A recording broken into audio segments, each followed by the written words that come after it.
کہ اہتز عرش الرحمن لسعد لموت سعد بن معاذ رضی اللہ تعالیٰ عنہ، جب دنیا فانی سے رخصت ہوئے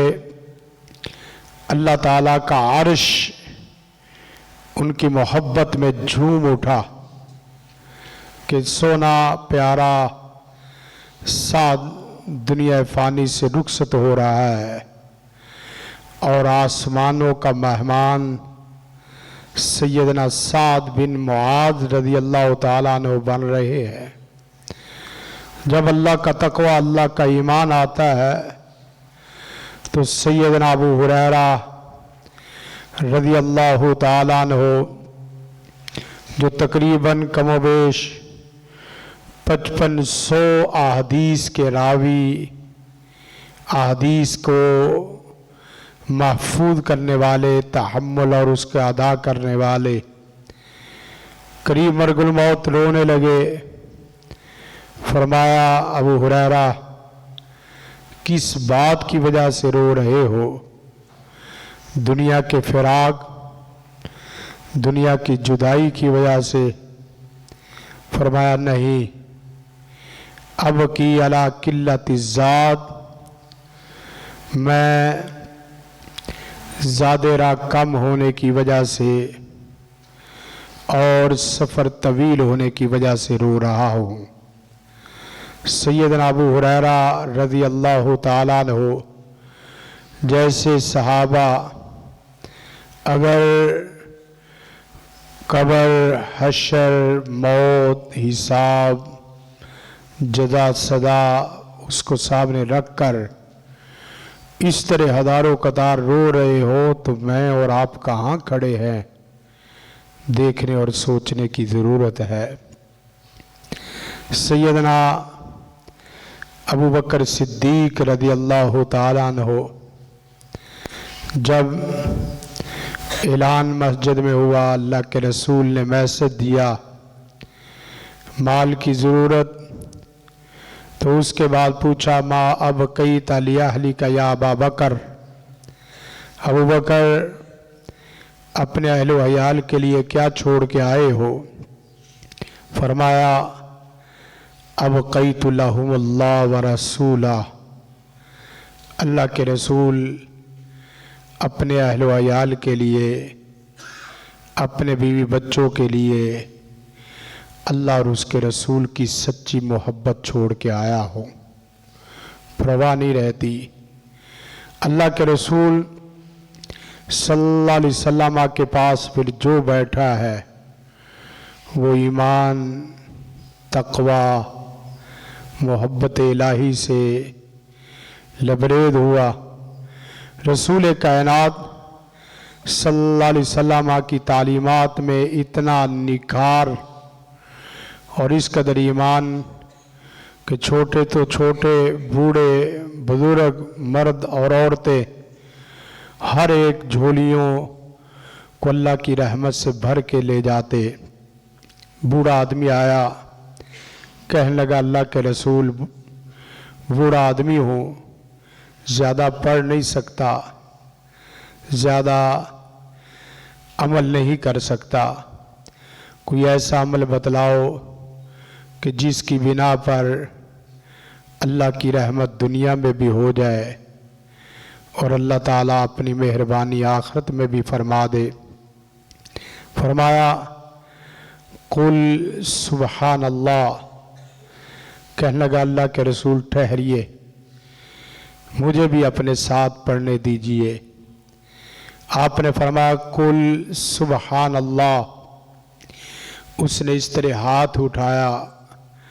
اور اپنے ہاتھ کو کھول کے کہا سبحان اللہ۔ فرمایا الحمدللہ، لا الہ الا اللہ، اللہ اکبر، ولا حول ولا قوت الا باللہ۔ اس طرح 5 انگلیوں کو بند کیا، بعد میں فرمایا اللہ کے رسول صلی اللہ علیہ وسلم یہ تو سب کچھ اللہ کے لیے ہے، یہ سب کچھ اللہ کے لیے، تو میرے لیے کیا ہے؟ تو اللہ کے رسول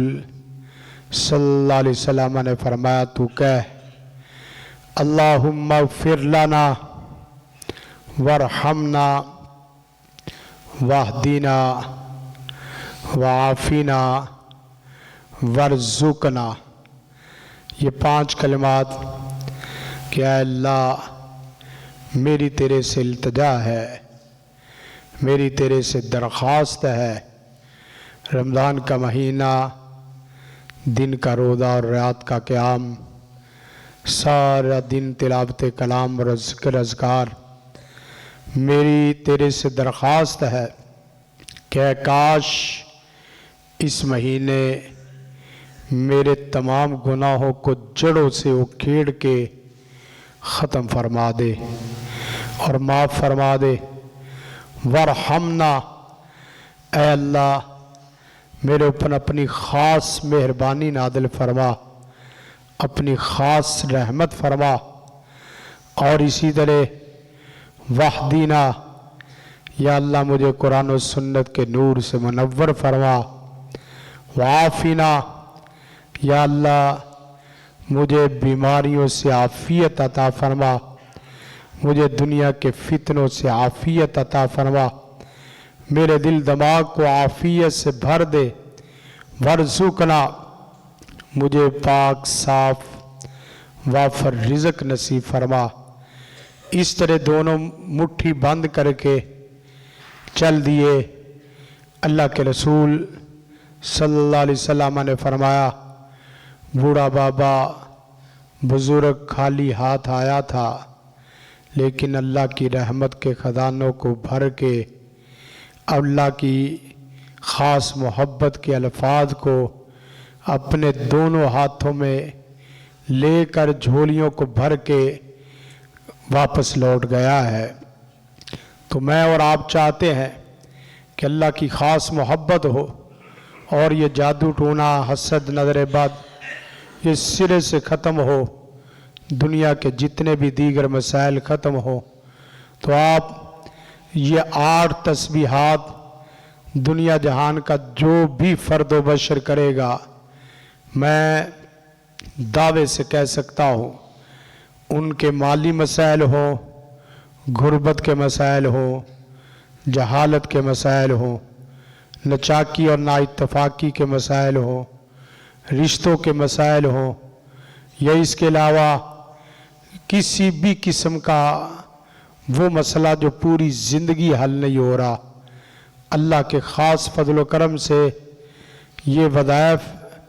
جو آدمی کرے گا اللہ کی رحمت کو اپنی آنکھوں سے دیکھے گا. سب سے پہلے یہی کلمات جو 5 قسم کے کلمات میں نے آپ احباب کے سامنے رکھے ہیں.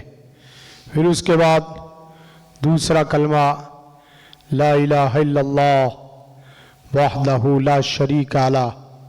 لہ الملک ولہ الحمد یحیی و یمیت وہو علی کل شیء قدیر. رسول کائنات صلی اللہ علیہ وسلم نے فرمایا جو آدمی صبح 10 دفعہ رات کو 10 دفعہ یہ کلمات، یا ایک روایت کے مطابق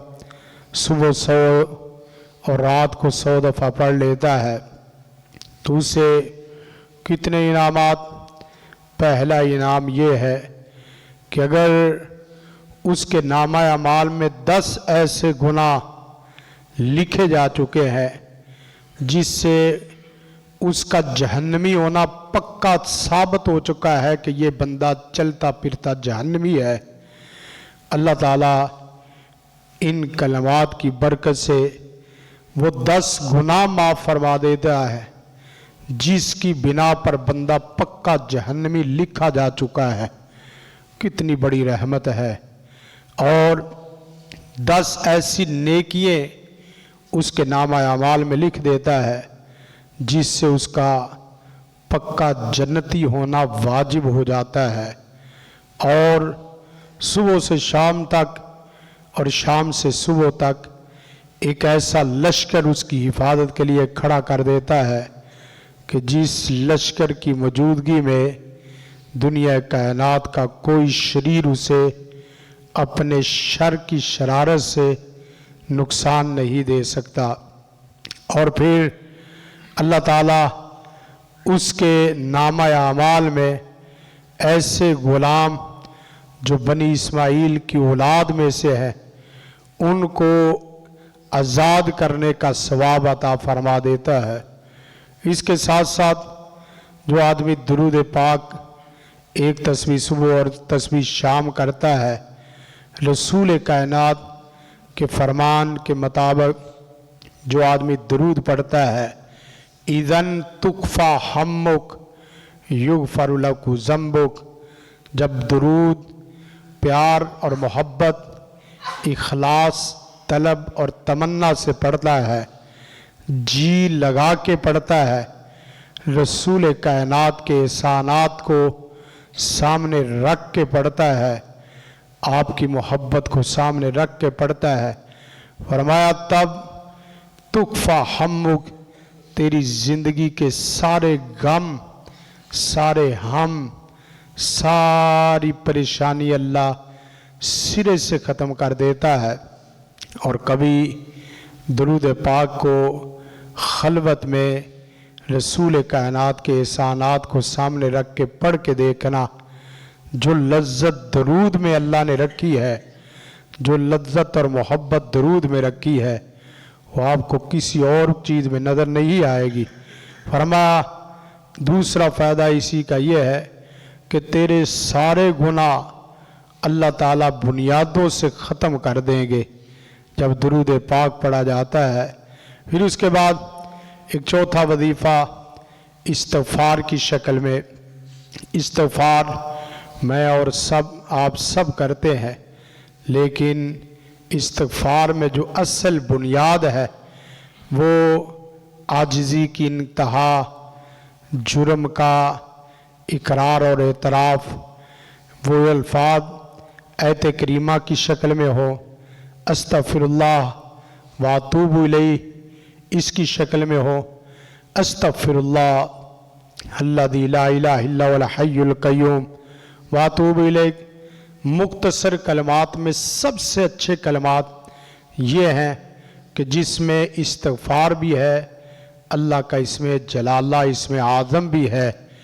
استغفر اللہ الذی لا الہ الا هو الحی القیوم واتوب الیہ، سید الاستغفار بھی ہے۔ استغفار کرنے والا آدمی اللہ کی خاص مہربانی میں اس طرح آ جاتا ہے کہ اللہ اس کے رزق کو بھی بڑھا دیتا ہے،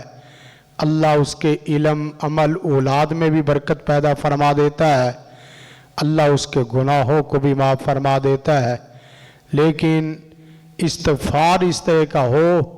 کہ خود استغفار آپ سے استغفار نہ کرے، کہ بندے زبان سے استغفر اللہ کہہ رہا ہے لیکن تیرا دل ابھی اس استغفار کی گواہی نہیں دینا چاہتا، تیری زبان کے ساتھ تیرا جسم ساتھ نہیں دینا چاہتا، تیرا جسم ابھی گناہوں میں ڈوبا ہوا، زبان کو جہاں لگا رہا ہے وہاں جسم اور دل کو بھی لگانے کی کوشش کر۔ پھر اس کے بعد یا حیو یا قیوم برحمتک استغیث، جو آدمی ہمیشہ زندہ و جاوید رہنا چاہتا ہے، جو آدمی چاہتا ہے کہ مرنے کے بعد بھی نہ مرے، جو آدمی چاہتا ہے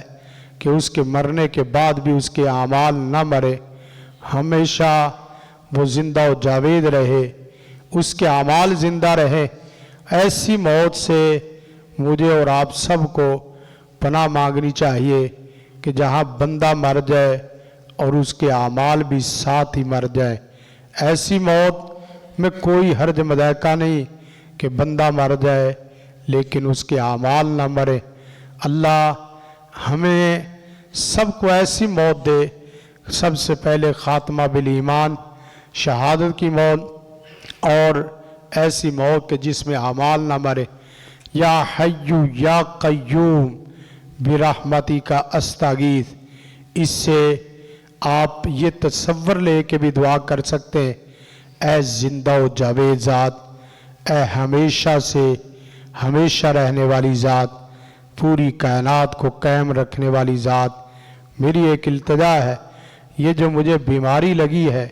یہ جو مجھے مسئلہ مرض پیش آیا ہے یا اللہ میں اس سے شفا ہی نہیں چاہتا، بلکہ یا حیو یا قیوم مجھے از سر نو اس بیماری سے صاف ستھرا فرما، ایسے جیسے کبھی زندگی میں مرض لگا ہی نہیں، ایسے جیسے مسئلہ پیش آیا ہی نہیں۔ انا عند ظن عبدی بھی، بندہ اپنے رب سے جو کمان کرتا ہے اللہ اسی طرح رحمت فرماتا ہے۔ آخری وظیفہ حسبنا اللہ ونعم الوکیل، حسبنا اللہ ونعم الوکیل۔ یہ اتنا بھاری بھرکم وظیفہ ہے، اتنا وزنی وظیفہ ہے، اتنا قوت اور طاقت والا وظیفہ ہے۔ دنیا کے سارے فرعون، دنیا کے سارے جہل، ابو جہل، وہ ایک میدان میں اکٹھے ہو کے آپ سے جنگ لڑنے کے لیے آ جائے، آپ کو مارنے کے لیے آ جائے، جب آپ کہتے ہیں کہ مجھے میرا رب ہی کافی ہے، مجھے میرا اللہ ہی کافی ہے، تو آسمانوں سے آواز آتی ہے کہ بندے جب پورے جہان میں تو نے میرے اوپر اعتماد کر کے کہا ہے کہ مجھے صرف میرا رب کافی ہے، تو میں رب تجھے کافی ہو کے دکھاؤں گا، ظالموں کے ظلم سے، حاسدوں کے حسد سے، شریروں کے شر سے۔ یہ وظیفہ دو اولو العزم پیغمبر، عظیم پیغمبروں کا وظیفہ، سیدنا ابراہیم علیہ السلام آگ میں جس وقت پھینکا جانے لگا تو اس وقت سب سے پیارا اور بڑا وظیفہ یہی پڑا، حسبنا اللہ ونعم الوکیل۔ جنگ احد میں رسول کائنات نے یہی وظیفہ پڑھا، حسبنا اللہ ونعم الوکیل۔ کبھی اپنی زبان کا ترانہ اور اپنی زبان کا ورد وظیفہ اس کو بنا کے دیکھیں اور اس کو پڑھ کے دیکھیں، اللہ تعالیٰ اپنی خاص مہربانی فرماتا ہے۔ اللہ سے دعا ہے اللہ مجھے اور آپ سب کو جہاں دیگر نیک اعمال کرتے ہیں، صبح و شام کے مسنون اذکار، سونے کے اذکار، رمضان میں خصوصاً صرف قرآن مجید کی تلاوت اور سیدھی سیدھی بغیر کسی خاص مقامات کے سیدھی سیدھی اس طرح تلاوت کر کے 5 سے 10 قرآن مجید ختم کر کے، ایسے اللہ تعالی ہمیں رمضان سے زندگی بسر کر کے لمحات گزارنے کی توفیق عطا فرمائے کہ آخری روزہ ہو اور ادھر سے اعلان ہو کہ بندے آج تو عرش بھی جیت گیا ہے، آج تو فرش بھی جیت گیا ہے۔ اللہ سے دعا ہے کہ اللہ مجھے اور آپ سب کو ایسی بھرپور زندگی بسر کرنے کی توفیق عطا فرمائے کہ عرش سے پیارے سونے رب کا سلام قولا من رب الرحیم کی شکل میں سلام آ جائے اور فرش میں مخلوق خدا خوش ہو جائے، عرش میں پیارا سونا رب خوش ہو جائے۔ ہادہ ما عندی ولی المند اللہ، جزاکم اللہ خیر۔ السلام علیکم ورحمۃ اللہ وبرکاتہ۔